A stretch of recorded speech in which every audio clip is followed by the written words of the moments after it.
I sat across from him, looking into the eyes of this sane or insane young man, and wondered why I was here. "Mr. Murphy, do you know why I'm here today?" I had been a therapist for nearly 15 years, and I like to think that I've seen a lot in that time. Every therapist has war stories. The clients you help and the situations that spring from them create a rich tapestry that you can really only talk about with other therapists. I've worked with the police for the last 5 years, creating profiles and helping them get into the minds of serial killers, habitual rapists, and all sorts of other offenders. It's fascinating work, but this was the first time I had been called for a case like this.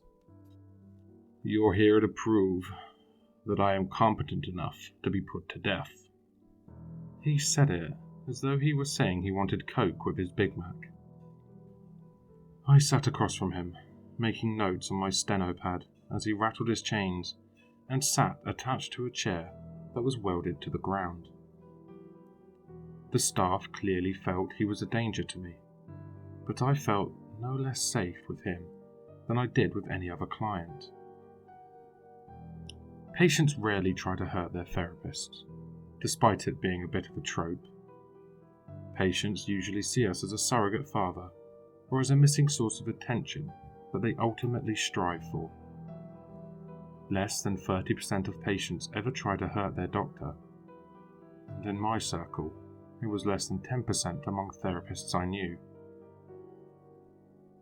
I was about to become part of that minority, though I didn't know it then.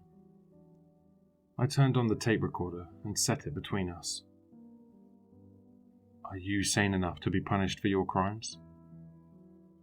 Mr. Murphy, a man accused of killing 7 young women before his breakdown in court, sat as placid as a mackerel across the table from me. He looked very different from the mugshot that was in his file. His crew cut had been replaced by a shorter, bristlier buzz cut, and his suit was now no better than pajamas and house slippers. On his contemporaries, these garments looked like the trappings of a mental defect, but on Murphy, they appeared as natural as the pajamas he might wear at home. He wore them comfortably, and they did not hang off him as though they were only there to cover his modesty. Had I not heard the tapes from his trial, tapes found after the incident, I would have thought a great miscalculation had been made.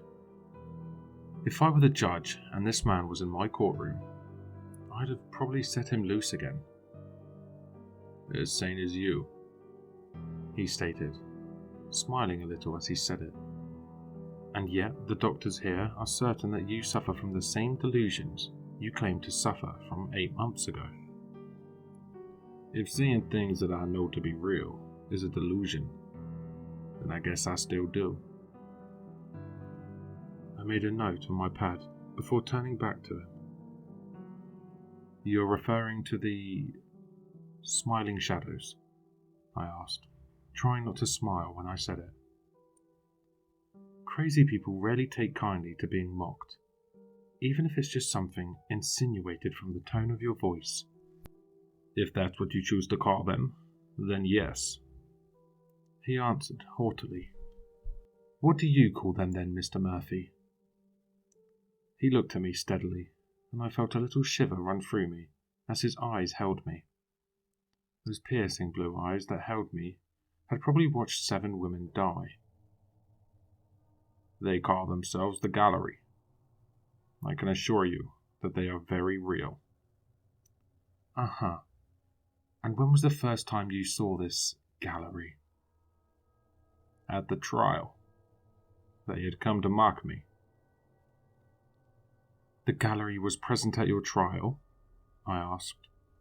No one was really aware of what had happened at the trial, but Murphy and the bailiff who had removed him were the only survivors that day. 30 people had died from what the police were calling a gas leak, but it seemed a little too cleanly nipped up for me. This wasn't the first time Murphy had spoken of these smiling shadows. and maybe, if they could break through his delusions, some new information on the perpetrator could be discovered. The gallery was there, but I was unaware of them until the very last. When my last victim stood up, just as I was leaving the stand. That was the first time I became aware of the gallery. The entire courtroom began to fill with their terrible laughter, and that was when I snapped. No one laughs at me. That last bitch could have told you that. But when she came up out of the crowd, came up laughing at me, that's when I snapped. That was when you gave your confession of sort. Yeah, I guess you could say that, he said begrudgingly. I had heard the tape from the courtroom myself. He had gone from a polite, articulate young man to a frothing berserker in the course of a few seconds. He admitted to everything. He admitted to killing her, told them how she'd laughed at him, and his ranting had hit a fever pitch as he was dragged from the courtroom. The judge had tried to call for order, but a soft titter of laughter could be heard from the stand, just before the tape had abruptly gone off. Had the gas had some sort of effect on Mr. Murphy's mental state? Perhaps. Had he inhaled just enough to make him go off the rails as he was being led away? You still don't believe that I saw them, though, do you? I shrugged at him. Are you seeing them now? I am, actually, he said, looking at the corner just over my shoulder. In fact, this was their idea. The gallery wants you to be sent to death row? I asked, skeptically. As a matter of fact, they do, and so do I. They want me to be sent there so badly that they are willing to break their cardinal rule.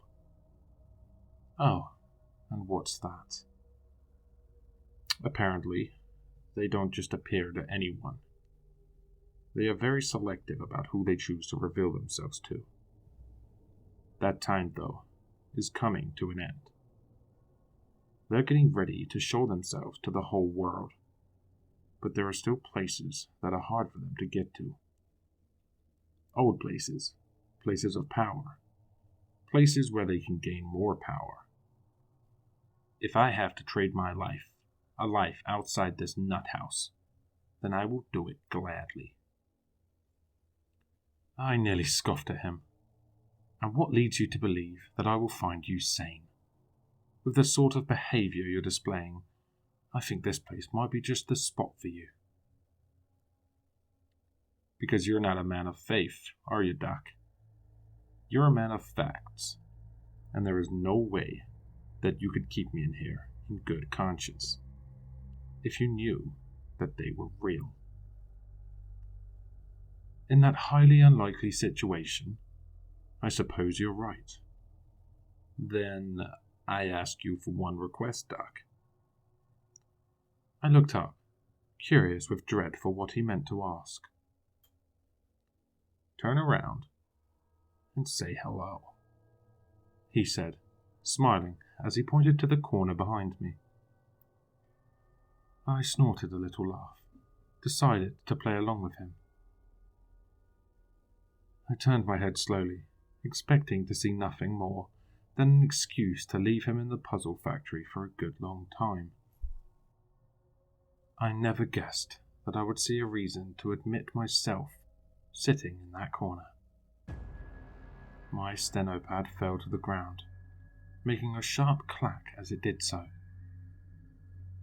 It was hunched in the corner, down on all fours and leering at me in a perv's way. Though the lights were on, it almost seemed to exist in a pool of murky light. Its smooth, dark head was devoid of eyes, its nostrils looking like they had been bored out with a power tool.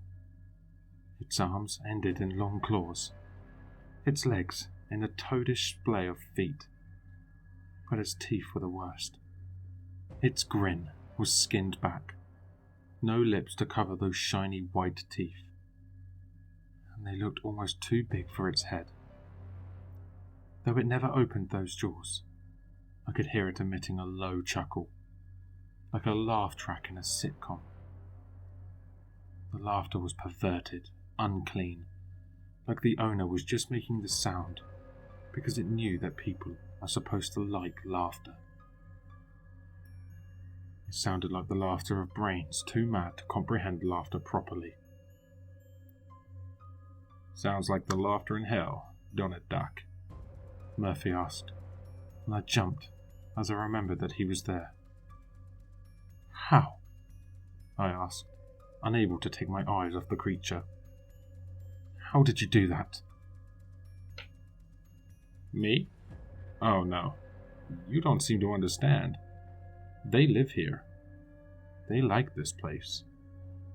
They can rattle the chimes of everybody in here for as long as they need to, and get whatever it is they eat or live off from us. Fortunately for me, they can't or won't do it to me. I won't work as food for them, so they've decided to make a deal.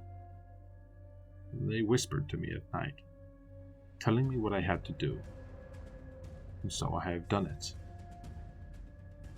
Now you know that I'm not crazy. You know that I'm as sane as any other inmate in Stragview. You can't, in good conscience, leave me here with these normal, crazy people. I might take advantage of them, or hurt them, like I hurt those girls." He smiled as he said that. That smile that told me all I needed to know about Murphy. He was as sane as any garden variety sociopath, and he belonged with his own kind. Still, I didn't really want to give him what he wanted. What if I tell them that you are insane, and that you have to...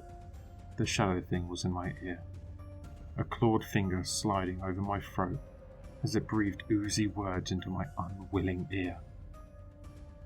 "Then we drive you to this place some night, and let him make you his next victim." Murphy shrugged. "It's not as if I can't convince someone else to sign off the paperwork. Why not save yourself a lot of trouble, eh?" As I lay here in my bed, after having escaped that hellish place, I can't help but shake as I remember my weakness. He smiled at me as they let him out, thanking me for getting him out of there. He went away pretty meekly for a man going to the needle. It didn't change things, though. They may not be waiting for me in the dark corners of my room, but I can still see their grinning faces when I close my eyes. As I left, I saw them all around me, milling about and making their way between the charges. I cannot unsee them, but I'm afraid they will haunt my mind forever. Maybe I'll stop seeing them once they drag me off to the nut house. But it sounds like my only respite might be at the end of a needle too.